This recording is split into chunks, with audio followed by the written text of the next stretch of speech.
Welcome to this edition of Sports. We're here today at the St. Gallen University to meet Carsten Cramer, Chief Marketing Officer for Borussia Dortmund. So, Carsten, you came here to talk about a revolution in sport sponsorships. What do you mean by that?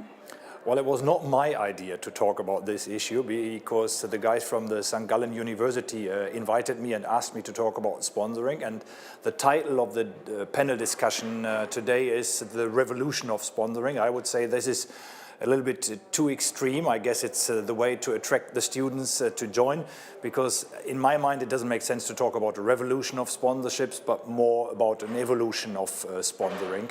And well, I'm part of this business. I'm representing a club whose revenues are really reflecting to many sponsors. They do have a high value, and therefore I'm glad to get the opportunity to talk about this very important business field. Talking of revenues for Borussia Dortmund, it's about 400 million euros of revenues per year. Well, it's even more if you include the transfer fees or the transfer money. If we consolidate the revenues by the transfer revenues, then it's something between 350 and 400 million we have to earn by ourselves, and the sponsorships do have a relevance of more than 25 to 30%, which shows you that sponsoring has a very deep impact in the development of this club. So you're talking more of an evolution. How has it evolved? Well, I would say I'm part of a generation who got the opportunity to establish the sponsoring business. And when we built this business, we were talking about putting a logo on a panel, putting a logo on a backdrop in order to reach awareness for companies who thought that the sports environment could offer awareness and interest of people. I would say now the demand of the clients, of the companies is a different one. They ask for much more, and we are definitely in competition to other marketing channels like TV, like the online business and so on.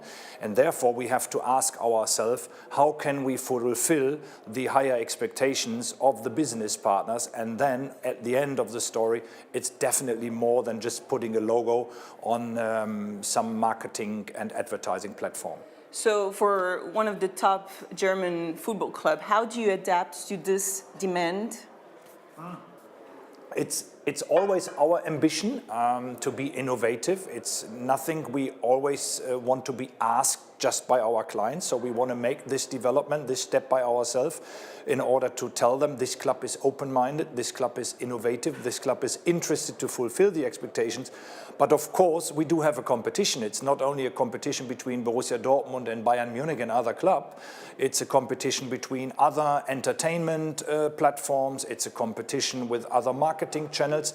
And us as representatives of football clubs are fighting for sponsoring, because we are convinced that sponsoring is offering more than just awareness.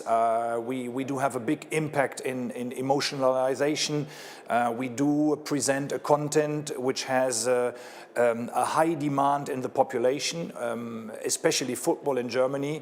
I would say football has a deep connection to the people. I would say football can be the glue of a society, and this is something we have to explain to the advertising industry as well, because being part of this sector includes also that the advertising sector is thinking in a different way about this tool than just putting a spot on a media and TV channel.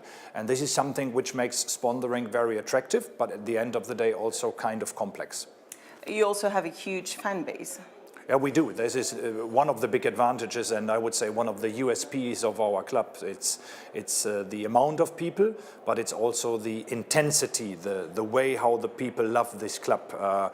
We never could be owned by some investor or some sheikh. We are owned by the people, and I wouldn't say we are just owned by the people. I would say we are owned by the heart of the people. Whatever we do reflects to the heart of the people. So the people are the big asset of this club.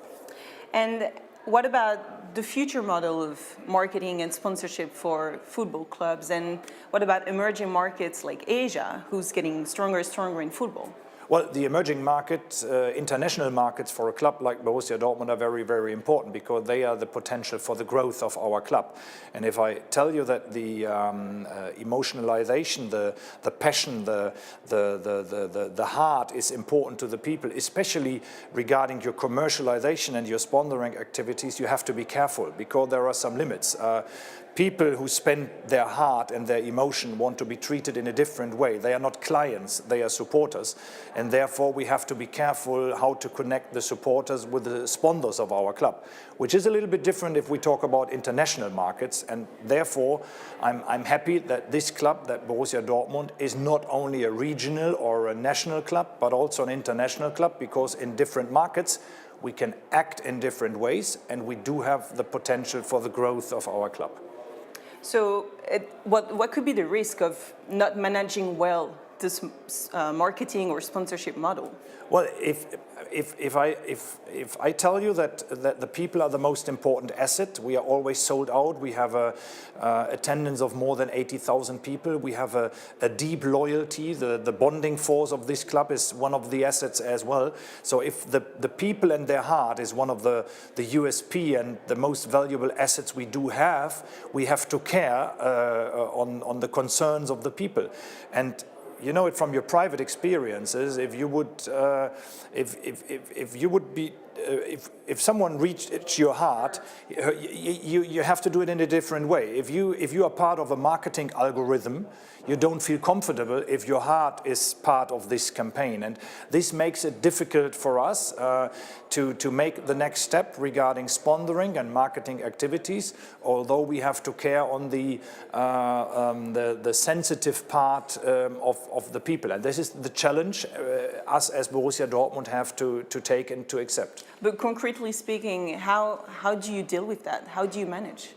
Well, first, I think it's very important to know this and not to ignore this. And when we talk to sponsors, especially when we talk about their integration in social media activities, we don't sell a pound of social media posts. We don't sell a number of posts.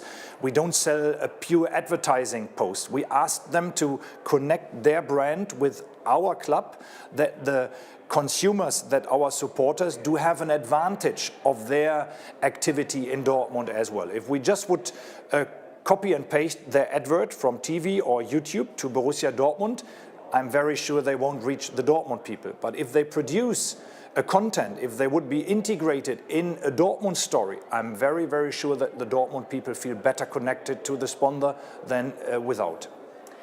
Let's move now to Swiss football and how we could actually improve our impact. You shouldn't improve. We do have good experiences with Swiss football. We have a goalie from Switzerland. We do have 2 goalies from Switzerland with Marvin and Roman. And a coach. And a coach. That's the highlight. We do have a big defender with Manuel Akanji. We had great strikers with Stefan Chapuisat and Alex Frey. So I would say no one should complain about the quality of Swiss football. But when we talk about marketing quality, for example, so we have the big 5 in Europe, obviously. England, Spain, Germany, Italy, and France. They're the football nations. They attract the biggest sponsor and the biggest TV deals. Switzerland is more comparable to Portugal or Belgium in size. How could we attract more sponsors? I would say the most important thing is to be authentic. Never try to overtake a different league, never try to copy a different league. Ask for your USP. That's the way Dortmund is doing the same. I don't like to be a teacher.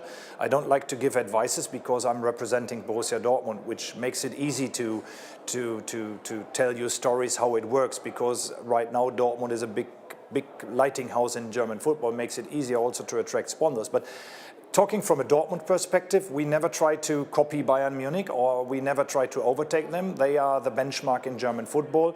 We try to be ourselves, be as authentic as possible, We try to race our own race, which doesn't mean that we always give up and accept to be second. We want to be as competitive as possible. But it doesn't make sense, even in comparison to Premier League, for example, to complain that Premier League is far ahead regarding internationalization. As Bundesliga in Dortmund, try to be as successful as possible, try to be as authentic, try to strengthen your USPs and your big assets you do have, and that's the same way I would say Swiss football can do. Don't make your own smaller than you are, focus on your own market, look for your strengths, and I'm very sure that you have many strengths and that you don't need to hide your strengths behind others. It's just not a money issue. Maybe it is it also a cultural or history explanation to explain why Switzerland maybe doesn't market as well as other countries its football? I would say we do have a big advantage in Germany that the impact of football in the whole society is a really huge one. So football is the biggest community in Germany. So politics, culture, music, religion is not really able to bond that many people. And from the highest level of education to the lowest one, everyone is able to talk about football. Maybe football has not that impact in the society in Swiss and also in Austria, because you have many other other sports and other attractions, other interests. That's maybe different, but again, it's not the way to complain. Just try to make the best of this situation and it will work as well, of course, on a different level. And how do you explain the lack of foreign investment or sponsorship in Swiss football? Well, I would say the highest percentage of sponsorships in the German football market is also coming from German industry. It's wrong to think that the big international brands are investing. So of course, it's a growing interest regarding the international market, but I would say, let me sum it up, more than 90% of the sponsors are from the domestic market. And this is something, if you compare this with the Swiss football, I would say it's the same experience, just the amount they spend is lower because the amount of people who are interested in football is smaller as well. So I would say, try to open your league for international markets, as the Bundesliga is doing as well.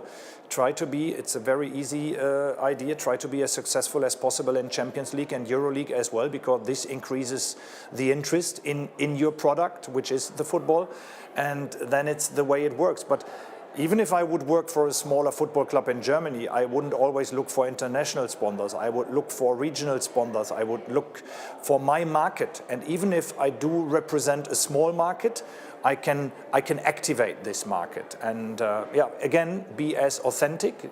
Try to know where you are from, and I'm very sure you will be able to interest the people and at least the sponsors as well from this area of the world. What about having Swiss brands as sponsors for Borussia? Well, we would be really interested in, but it's difficult, to be honest, although we have a good connection to... Why is it difficult? Well, it's for some of the Swiss brands, it seems to be too far away from their domestic interest. Then it's also a question of money. Sponsoring in Germany is, because of the attendance and the amount of people you can reach, even more expensive than in So Swiss. it's too expensive for Swiss brands, or? I wouldn't say it's too expensive, but it's definitely a question of money, and you just can spend it once, and you have to make your decision where to spend. And I would say, although we are the most connected German football club to the Swiss people because of the players playing for us, because of the current coach Lucien Favre, but it's difficult to convince them. Talking of the coach, you also brought Lucien Favre in the club to train the young generation. It's a very young team, but strong at the same time. Is this the successful recipe for a football club today, or? I wouldn't say it's the general, how do you say, recipe? No, what's Recipe? A recipe for a football club? I would say for Dortmund, it's the only way, because we can't compete with the others by buying stars. We have to educate them, we have to build them, and we are very, very thankful and glad to have Lucien Favre on board, because he has a hand how to integrate and how to develop the young players. He makes it in an excellent way. He has some feeling and sensitivity how to work with the young players, and that's the Dortmund way. We have to educate them. Most of them won't stay until the end of their career for Dortmund, but we try to make it as difficult as possible for them to leave early. And I'm very sure for Borussia Dortmund it's a very, very successful and maybe